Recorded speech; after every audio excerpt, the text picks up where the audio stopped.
Hello YouTube, it's Carrie here, coming at you with something a little different today.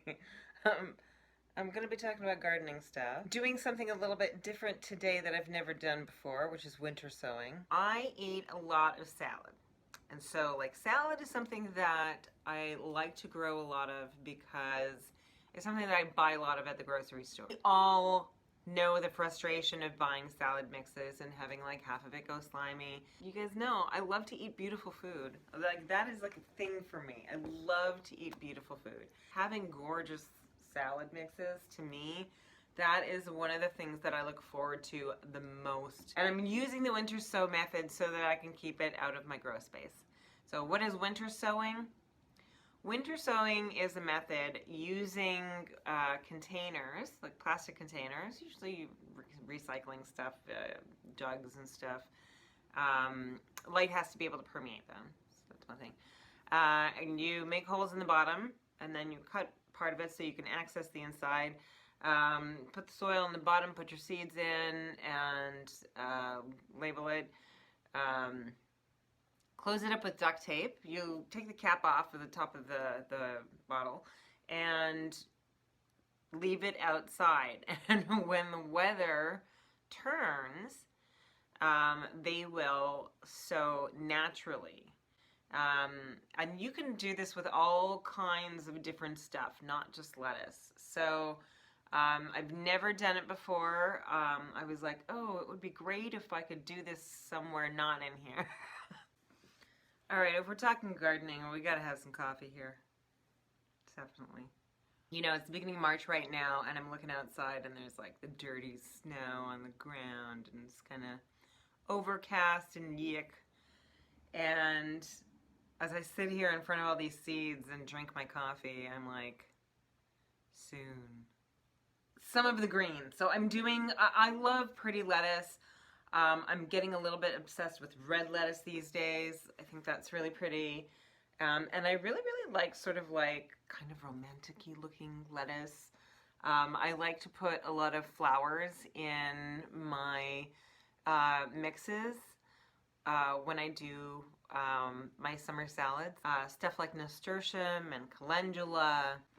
So I am a massive fan of Baker Creek Heirloom seeds. You may have seen these packages before because they do the most gorgeous marketing on their packages. They don't have enough of their regular packaging, so sometimes things are sent out in packages like this. People get so bent out of shape over that. So purple, pink, and orange nasturtiums, and then the leaves can also be added to salads. One of these, the Tip Top Alaska Salmon, has variegated leaves, so that should be really cool. And then I have a collection of red types of lettuces. One of them was some free seed I got, which is nice. Baker Creek always sends a free pack of seed when you order, and it's free shipping. They are an amazing company. They are a little bit like the Whole Foods of seed companies. In that you're paying a little bit for the experience, right? There's some stuff that you're going to be able to find there that's really hard to find. You're not going to be able to find other places. You're going to look at some stuff and you're going to be like, how do I eat? What do I even do with this, right? Just like at Whole Foods. And typically prices are a little bit higher. But they make the shopping experience really beautiful. Their website, rareseeds.com, is amazing. You could just spend hours and hours perusing the varieties. So these are the red lettuces that I'm doing. So I'll tell you what they are. It's Bronze Beauty Linux lettuce. I grew this last summer, and can you see that? It's so pretty. It is gorgeous. Beautiful, beautiful, beautiful. I also have this other one, which is Red Salad Bowl. And then I'm doing these free seeds. Yeah, hey, why not? Rouge d'hiver, pourquoi pas? Got some stuff that I saved myself. So there is this one, the light fleshy butter oak. There is a butter oak. This is this one here that I have separate seed from. And it grows like a darker burgundy type with a more equal green and a burgundy speckling. When I grew those out, one of them was mostly light green with a little bit of burgundy speckling, and I thought that one was so pretty. And so actually collected seeds from that one year over year over year, and that is one that I love to grow. I have another one called Strawberry Patch Red Lettuce, which was a volunteer in my garden, and really, really, really pretty. Looks a little bit like this one.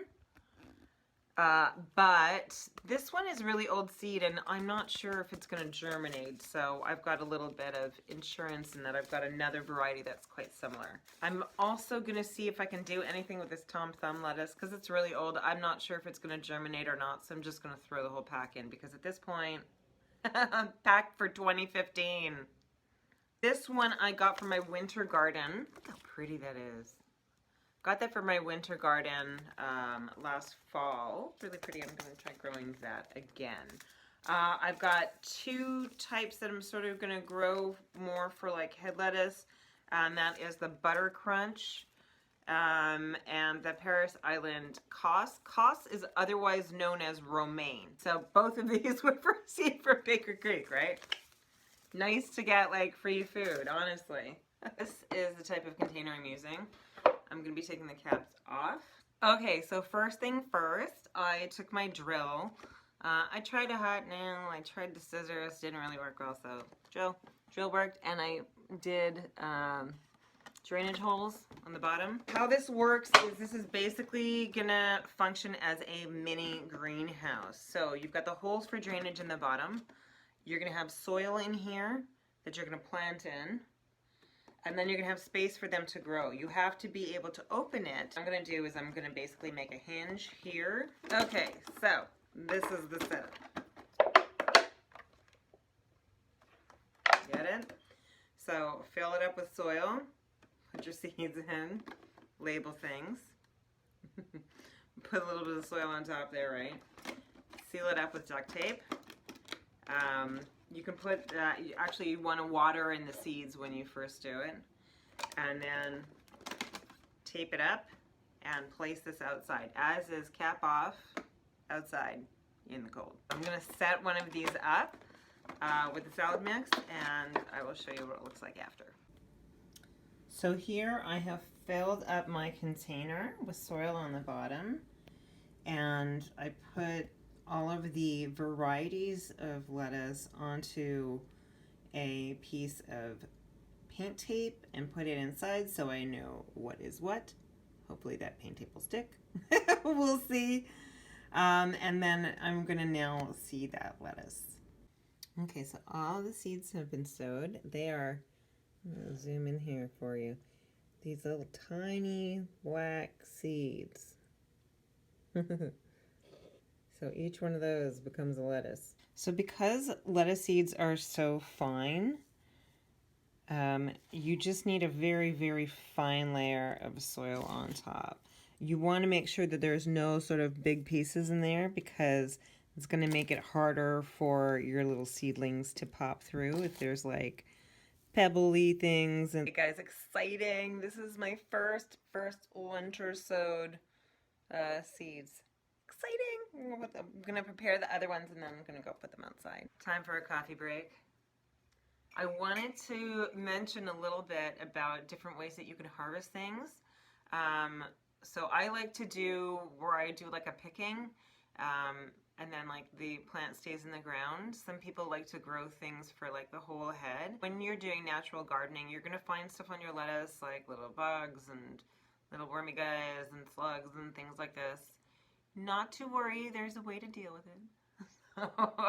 What I do is I sanitize my sink in the kitchen, and you can do that with whatever kitchen sanitizer you normally use. First one, make sure you get most of like the dirt off. Next step, when most of the dirt is off of the leaves, you want to fill your sink up with cold water and put your leaves in, and you want to dump in a bunch of salt. How much salt? I don't know, big sink full, probably like a tablespoon at least. And what is this going to do? This is going to kill any of the little buggies that are in your thing, and they're going to like sink to the bottom. But I usually let it soak for like about a half an hour. And then I take it out, rinse it again in the spinner, and then spin it out. And then I keep it in big, huge Ziploc bags with some paper towel in to absorb some of that moisture. And they stay in the fridge there for like quite a while. You have to be careful when you're cleaning the flowers though. I know if you put them in the salt water with the rest of everything else, the flowers are very, very delicate. And so those might get a little smushied. So you might want to just inspect your flowers and just rinse them gently under some water and then put them in the salad once the salad's already prepped and dried. Because putting it through the spinner, like the lettuce can take a little bit more, especially when you crisp it up, like it changes the nature of the lettuce a little bit, especially then when you put it in the fridge. I find it keeps that turgidity a bit more. It's good that way. Coffee break, better get back to work. Alright, so finally all done. Here are my jugs all prepared. And now all I have to do is sit them outside and wait for spring to happen. Exciting! I think that there's a lot of things that I could winter sow and save a lot of room in here. Because like I said, there's plants everywhere. Don't forget to like this video. What are you guys growing in your garden this year? I want to know. I want to know. I have to say greens are so important. Here's a little bariatric note aside from the gardening stuff. Greens can literally change your life. A lot of people post-op bariatrics have trouble with motility, otherwise known as the squeezing your intestines do in order to move things along. And adding greens to the diet can be a huge help when it comes to bathroom issues. Not only that, lots of greens in the diet is very good because the fiber supports all of the microbiotic life in your gut. That helps you intake nutrients. It will increase your overall health. It'll increase your immune system. You know, like humans are meant to eat this stuff. That's really like, we have teeth that's meant to eat this stuff. You know, we have brains that are meant to find this stuff. This is human food. So grow some human food for yourself. Lettuce is one of the easiest crops. I always recommend lettuce as one of the starting crops when anybody is starting out gardening because number one, super easy, germinates. It's like whatever. The seeds are cheap and plentiful. When you get a pack of seeds, there's like hundreds and hundreds and hundreds of seeds in there. So there's enough for you to be able to screw it up. You know, which honestly, it's a consideration when you're starting out. You know, you don't want to be your first year gardening and spend like I did, $7 on a pack of like 25 flower seeds. That's when you know you're in deep. All right, guys. Have some greens and plant some cool stuff. Plant anything. See you later. Bye.